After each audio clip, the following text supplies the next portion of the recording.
So yeah, we've seen it all, whether it's selling. We got a couple that we've put new clients into because those clients, they just walked away, like you said. It wasn't successful for a client basis, but an investment, they actually more than doubled their money, their projected ROI. What ifs? That's one of the big questions every investor asks. I'm giving this amount of money for this home. What happens if they walk away? What happens if they stop paying rent?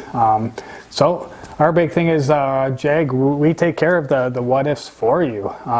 There is a lot of what ifs, but with our proven track record and our process, our systems, we've been able to deal with, I think, the majority of them. We know how, and we have contingencies in place. The big thing for investors, I always say, is, yeah, they might not pay rent, they might not purchase the home at the end, but our program, how we set it up, there's added security for the investor. These clients are putting in a good amount of deposit. They don't want to lose, so they have skin in the game. They do everything they can to ensure they are successful. It's also their family home. No one wants to move. No one wants to get kicked out of their family home. Most of these families have kids in the schools down the road. They've made relationships with their neighbors, with the stores nearby. Like, people know these families, our clients, that live in this home. They don't know it necessarily to be a rental or a rent to own. And that's how we set it up. We want our clients to have pride of home ownership. Tell your neighbor you own it. That's only added security for us that they are going to be successful in our program. And again, they're not normal renters, paycheck to paycheck. They do have the savings. They will take care of the home.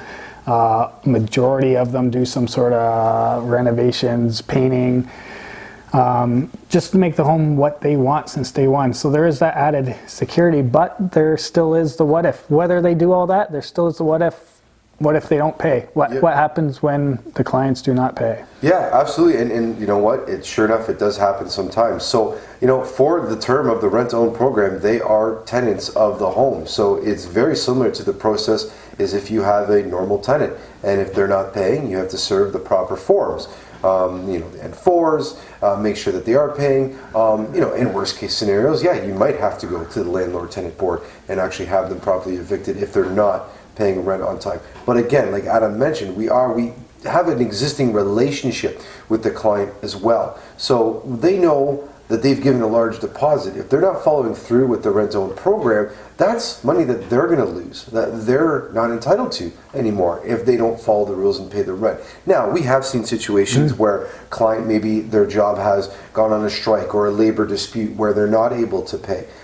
We work with the client. They've picked out this house. They want to be in that area. The investor knows the client, knows the area. That one example that I'm giving, a labor dispute, was in Ingersoll, Ontario. And basically, the client was on strike. It was the CAMI plant. It was on strike or labor dispute. I don't know for sure. But basically wasn't getting paid his normal wage on a week-to-week basis. We delayed those payments, or basically spread them out over the future time period, made sure that we were still collecting his option deposit so that he would be able to qualify for the mortgage. But once the labor dispute was settled, went back to work, and then was able to make up those difference that he missed out as well too. So we're working with these clients as well. That's a worst case scenario. Now, if a client just stops paying and just disappears, I've had one of those as well too. Again, we have that house. It's a property that we have. It's still the owners. We're still the owners of the property and control that property. Whether we want to rent it, sell it, reno it, put it in the basement conversion. We have those options as well too. Yeah, and we always say we've had, I think, 3%. The client is unsuccessful. The program in those 3 cases was still successful. The investment was still a success. The investor didn't lose anything. I mean, one of them was in Oshawa. It's probably maybe one of our 5th, the 7th rent-to-own, I'd say. Yeah, one of the early ones, yeah. Yeah, they got a divorce, and unfortunately neither side wanted to stay in the home, keep the home. And I'm not sure if either one could have carried it on their own, but nevertheless, they decided to walk away. When they walked away from their initial deposit, I think $25,000. Yep.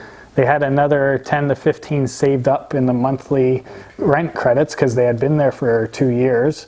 And then they ended up losing a lot of equity. I think we projected to sell it back to them around 350, and we put it on the market. We ended up selling it over 4. So not only did they lose, I think, about 40,000 in deposits, but they lost another, 60 to 70,000 in equity. That's added profit. An extra 100,000 on top of our projected profit got put into the deal for the investor and us. So that investor was very happy. It wasn't successful for a client basis, but an investment, they actually more than doubled their money, their projected ROI.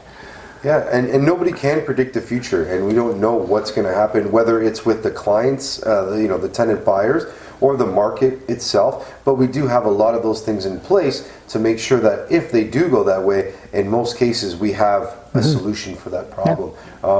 So again, for more information, to learn about the worst case scenarios, to talk to us about the examples, again, we're up over 100 now of these deals, and we've seen a lot of different things, and for the majority of them they are very similar and straightforward. But for those ones that there are issues, we have contingencies in place, backups in place, and why we buy the property in a good area.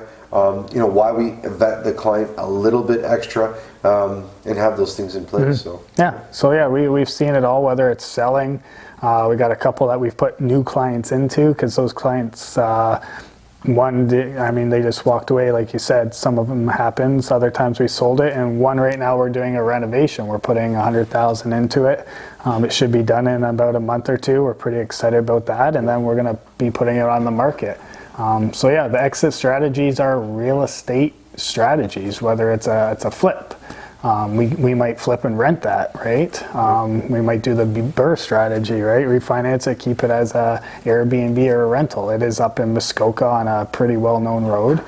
And in those cases, that's the rent-own program is first and foremost plan A, B, and C.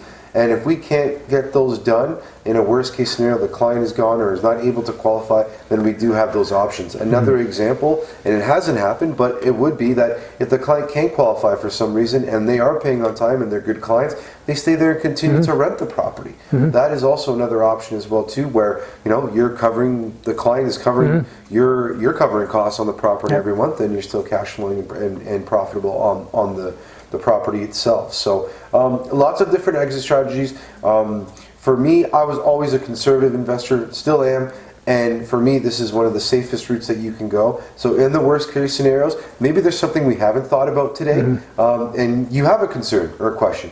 Make sure to put the questions in the link in the notes and get at us.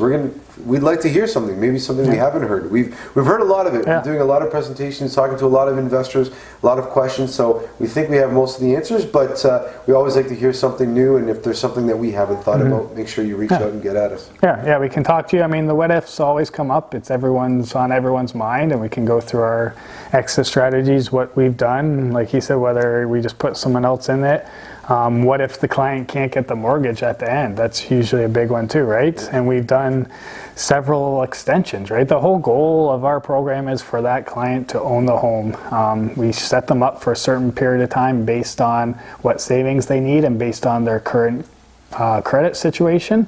You always say, you can't fix every situation. Right. We do a roadmap, but if they can't complete it in time and they need another 2 years, why wouldn't you keep a client that's paid everything on time, paid the rent, kept the property updated? Why wouldn't you keep them in your home for another 2 years, increase your returns only that much more? It's a solid investment. You know the client, you have a track record, you know they want to be there. That's why they also want to extend. And again, we're there to help them own for home ownership, so we will extend with them. And you touched on a really good point, is if they can't qualify for the mortgage at the end, and it's not like we're throwing them out there into the wild and doing that on our own. We have an in-house credit team and a financial coach that's working with them throughout the program. So it's not like, here, start the rent to own, and 3 years later, how come you haven't qualified yet? What are you doing? We have touch points throughout the program, and our credit team is working with them to make sure that they do qualify, anticipate changes in the market and regulations and what they need, and making sure that they have everything at their disposal to make sure that they can qualify. So the what ifs, but that's why we partner. That's why you partner with JAAG Properties. We will take care of that what if for you. We have the property, the deal secured. There's no real worries on your end. If there is a what if they move, they just stop paying, whatever it is, JAAG's there to do that. That is our partnership. Yeah, absolutely. So yeah, definitely reach out, and yeah, hopefully that helps alleviate some concerns about rent-to-own strategy. If you want to find out more about JAAG Properties, get on the website, find us on Instagram, Facebook, we're on LinkedIn, all the stuff that Matt McKeever and the boys tell us to be on. So we're all over there, we're getting better at it, but definitely find us on the website or social media. Thanks.